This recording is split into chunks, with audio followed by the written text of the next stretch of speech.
Primeiro Jornal. Tirol FM, com as primeiras informações do dia. E na manhã de hoje eu tenho o prazer de conversar com a presidente do Codevate, Cíntia Agostini. Bom dia, Cíntia, tudo bem? Bom dia, Bruna. É um prazer estar aqui com você, com os nossos ouvintes da Rádio Tirol nessa manhã de segunda-feira. Cíntia, recentemente aconteceu a Assembleia do Codevate, no qual um dos principais assuntos foi a qualidade do serviço de telefonia e internet aqui da região. Conta um pouquinho pra gente sobre essa pesquisa que foi realizada tanto neste ano quanto lá em 2014. Isso, Bruna. O que acontece, né? Todos nós, sensivelmente, né, percebemos as condições, principalmente quando a gente fala de telefonia móvel e dos serviços de internet. Por óbvio, ainda nós temos alguns municípios que têm problemas de telefonia fixa. E o tema das telecomunicações, de uma forma geral, sempre foi um tema, considerando, né, o eixo de infraestrutura, prioritário para o Codevate. Esse ano já iniciamos o ano discutindo esse tema, finalizamos o ano passado ainda falando disso, e nunca sai da pauta do Conselho o tema das telecomunicações. Lá em 2014, tanto a Associação dos Municípios e o Codevate, em parceria, tratavam do tema das telecomunicações, e naquele momento a gente decidiu fazer uma pesquisa e perguntar para as representações dos municípios quais eram as condições de telefonia na nossa região. E por que a gente decidiu isso naquele momento?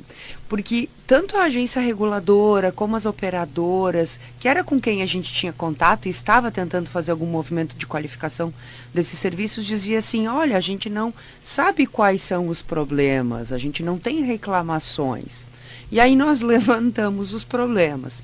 Naquele momento, 80% dos respondentes, ou seja, os representantes dos municípios que têm uma noção do todo, nos indicavam de que o serviço de telefonia móvel era um serviço ruim, péssimo, ruim ou regular. Quer dizer, nada considerado bom ou ótimo. 80% diziam assim, esses serviços são muito ruins. E no caso da internet, como tu tem uma opção, ou todos nós temos um pouco mais de opções de serviços, esse resultado era melhor. Ali 60% indicava, sim, que ainda os serviços eram ruins, mas tu tinha aí 40% indicando que eram bons ou ótimos. Ou seja, a possibilidade de internet, tanto por fibra como por cabo, satélite, as opções de serviços davam conta de uma qualificação maior até pela concorrência que se tem. Ali, como nós não tínhamos resposta nem das operadoras, nós não conseguíamos que a agência reguladora nos desse retornos que nós considerávamos adequado, nós entramos com um trabalho junto ao Ministério Público Federal. Ele, conhecendo essa pesquisa, buscou então, junto a todos os atores desse processo, algumas informações. E veio monitorando isso durante todo esse tempo. No final do ano passado, o Ministério Público disse, bom, o nosso trabalho a princípio está feito, o que era possível fazer foi feito. E aí nós decidimos refazer a pesquisa para ver se realmente tinha melhorado os serviços de telecomunicações. No meio disso, esse é um tema prioritário do nosso planejamento estratégico, foi tema prioritário das estratégias junto aos candidatos, quando o Conselho fez, né, um documento estratégico agora nas eleições passadas. E não é surpresa o resultado desse ano, no qual, por óbvio, né, todos nós estamos usando mais a tecnologia da informação. Então, se a gente olhar assim, prioritariamente serviço de internet e telefonia móvel, todos nós usamos muito hoje. Então, a nossa sensibilidade é maior, porque nós precisamos imediatamente do serviço em condições e com qualidade, né? Piorou os resultados da pesquisa. Ou seja, 90% dos respondentes da pesquisa que olham para os municípios da nossa região dizem os serviços são péssimos, ruins ou regulares, no caso da telefonia móvel, e da internet isso chega a 80%. Considerando mudanças ou alterações, quando eu considero um ou outro tipo, por exemplo, fibra ótica é considerado um serviço, no caso da internet, mais estável, então a indicação é de um serviço bom ali na maior parte das situações. Fato é de que nós não estamos contentes com esse serviço. E é o que todos nós percebemos na nossa vida. Não é só nas localidades mais distantes, no interior dos nossos municípios, que a gente não tem acesso. Isso a gente não tem acesso à telefonia móvel e a serviço de internet em vários pontos das nossas cidades, mesmo nos centros. Mas no interior é muito pior. E aí começam aspectos do tipo assim, exigir do nosso produtor um cadastro, a nota fiscal eletrônica. Como é que ele vai fazer isso se ele não tem nem um serviço de internet ou de telefonia de qualidade? A gente brinca, né? Telefonia móvel, quando a gente olha celular, tem celular em algumas localidades que só serve para quando tu sair da localidade, porque lá efetivamente não funciona. E isso não é estar no nosso interior, né, nos nossos municípios, nas zonas rurais. Mesmo nas zonas urbanas, mesmo nos nossos municípios mais centrais, nós temos esses problemas. Nós levamos este resultado da pesquisa, então, para a nossa Assembleia, como você disseste, né, Bruna? E decidimos, junto à ANVAT, que nós tomaríamos algumas ações. E elas já começaram na sexta-feira passada. Nós aproveitamos a Assembleia da ANVAT na semana passada, que estava com o secretário Catarina Palladini, que é secretário da Justiça, e a diretora do PROCON, para falar da RGE, do movimento que foi feito em se tratando da energia, que é um outro tema de infraestrutura, e já iniciamos uma discussão sobre esse tema da telefonia móvel, prioritariamente em internet, ou seja, das nossas telecomunicações. Ali nós definimos na sexta-feira de que, dentro em breve, estaremos discutindo este tema, mediados pelo PROCON, mediados pela Secretaria de Estado, junto às operadoras e à agência reguladora. Claro que nós sabemos que esse é um tema de regulação federal, né? A agência reguladora é uma agência federal, o Ministério Público que estava envolvido lá no caso e agora vai ser chamado de novo é o Ministério Público Federal, mas nós temos que fazer algumas coisas porque demonstrar, né, de que esse serviço não tem um atendimento adequado na nossa região para que nós qualifiquemos as telecomunicações. Eu acho que é importante também a pessoa que enfrenta esses problemas procurar o PROCON e deixar registrado uma reclamação. Não lembro exatamente em que veículo eu vi isso, mas uma reportagem em que o PROCON dizia que não haviam muitas reclamações, então não havia como ele tomar alguma atitude em relação a isso. Essa informação do PROCON é a mesma da Agência Reguladora Federal. Porque quando nós começamos a discutir esse tema aqui na região, a agência disse assim, mas a gente não tem nenhum tipo de reclamação aqui, ou as reclamações são muito pequenas para nós tomarmos qualquer atitude. E naquele momento eu ainda brincava. Mas se é isso, então nós vamos começar a dizer para todo mundo reclamar, porque efetivamente existem problemas e nós temos que saná-los. Então por isso que nós fizemos a pesquisa, por isso que sim, Bruna, é importante para todos que tenham problema, façam a sua reclamação no PROCON, na agência reguladora, isso pode acontecer via site, via telefone, porque isso vai ajudar a referendar todo o trabalho e todas essas informações que a gente está levantando. A CCR também participou da Assembleia. O que ela trouxe de informação? O que acontece, né? Essa primeira Assembleia do ano foi para trabalhar esses temas, que são temas que a gente já vem discutindo há bastante tempo. E nós conseguimos que a CCR, eles assinaram um contrato no final do ano passado, início desse ano, e assumiram então a concessão da Rodovia da Integração do Sul no início desse ano. Obviamente a prioridade foi dar vazão e logo implementar o projeto na Freeway, né? Que foi o que aconteceu já no mês de fevereiro, e na sequência assumir efetivamente a rodovia 386 e as outras que estão nessa concessão. E aí de pronto nós chamamos eles para uma assembleia nossa, para contar um pouco quem é a CCR, né? A sociedade participou 2 anos inteiros dessa discussão, da concessão, dos pedágios, do que ia acontecer, então quer conhecer sim e quer saber quem é a empresa, então eles vieram se apresentar apresentar, vieram contar um pouco de como está pensado as obras, a dinâmica da própria CCR e efetivamente o que já aconteceu nesses primeiros 60 dias de concessão, né? E obviamente o que vai acontecer aí nos próximos meses até a efetiva cobrança aqui na nossa região, que está prevista para no máximo fevereiro de 2020. Ou seja, até agosto desse ano eles têm uma entrega para fazer, que são das obras iniciais, que é roçada, sinalização, um tapa-buraco, tá?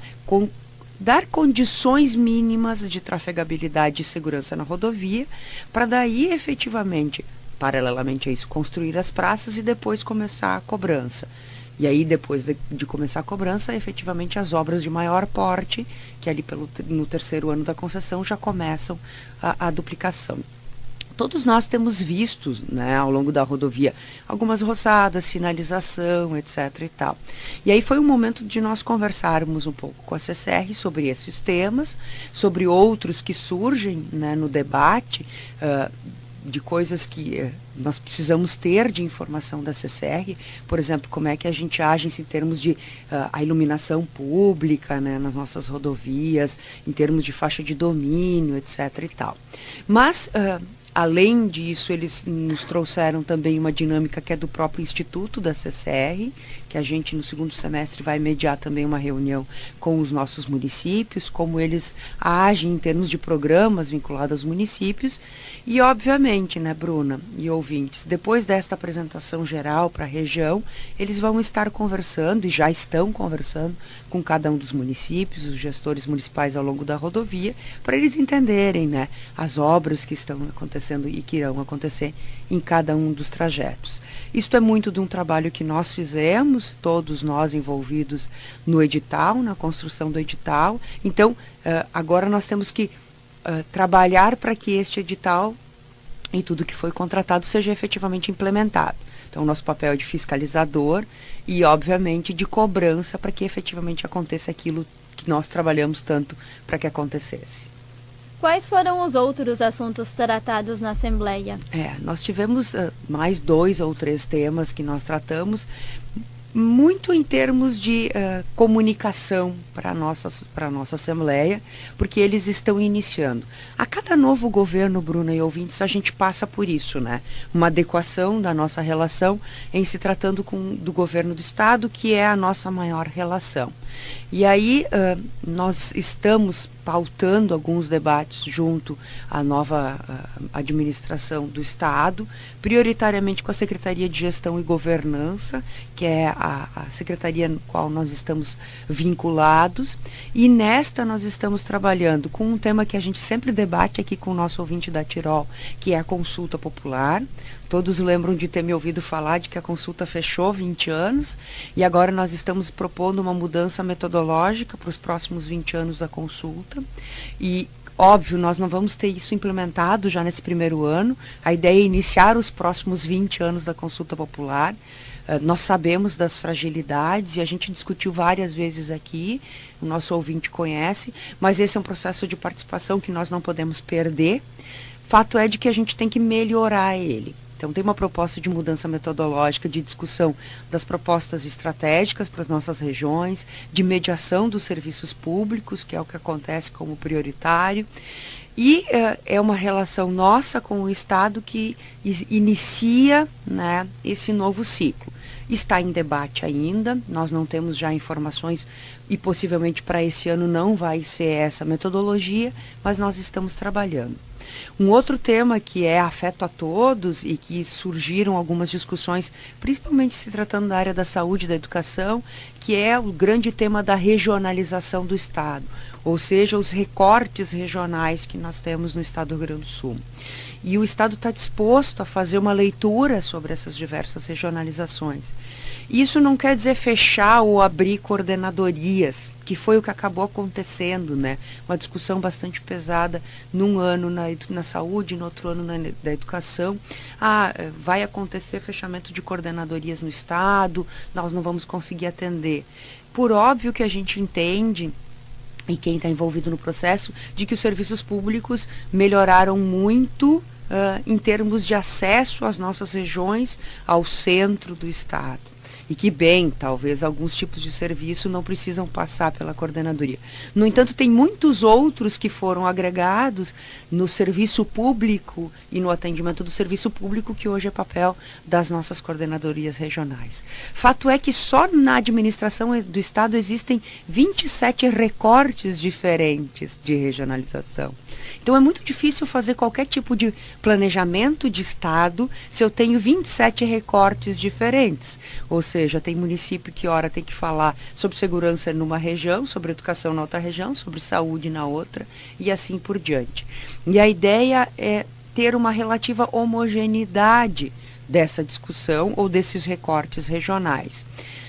Nós sabemos de que esse não é um tema simples, é um tema bastante complexo, mas que nós temos que enfrentar para qualificar o serviço público. Essa é a ideia. E o Estado, de novo, tomou a frente desse tema, os conselhos, desde a sua existência, debatem esse tema e nós estamos contribuindo com isso também junto ao Estado do Rio Grande do Sul. Não são decisões que se tomam rapidamente, não são debates que rapidamente se resolvem, mas nós temos que estar trabalhando pontualmente a resolver problemas, né, que estão acontecendo agora, mas também estrategicamente pensar a médio e longo prazo para nós administrarmos melhor a ideia de território no estado do Rio Grande do Sul, considerando que as regiões são diferentes. E nessas condições, trabalhar com essas diferenças também se tratando de planejamento dos serviços públicos e da administração pública estadual. Toda e qualquer mudança requer muito tempo e planejamento, né? Exatamente, exatamente. E qual é o nosso papel enquanto conselho? Levar o olhar da região para esses debates. Cíntia, eu agradeço muito a tua presença hoje aqui, já fica o convite para te voltar. Infelizmente o nosso tempo é curtinho. A gente que agradece, é um prazer sempre estar aqui com os nossos ouvintes da Rádio Tirol e, por óbvio, né, logo que tivermos maiores informações, vamos trazer a todos e contem conosco sempre, né, tanto no tema das telecomunicações, como no tema das nossas rodovias. Agora nós vamos enfrentar, e que isso merece um debate também, uma discussão sobre as nossas rodovias estaduais e possíveis concessões. Nós estamos à disposição e voltaremos a tratar isso com os nossos ouvintes. Muito obrigada, até a próxima. Até a próxima.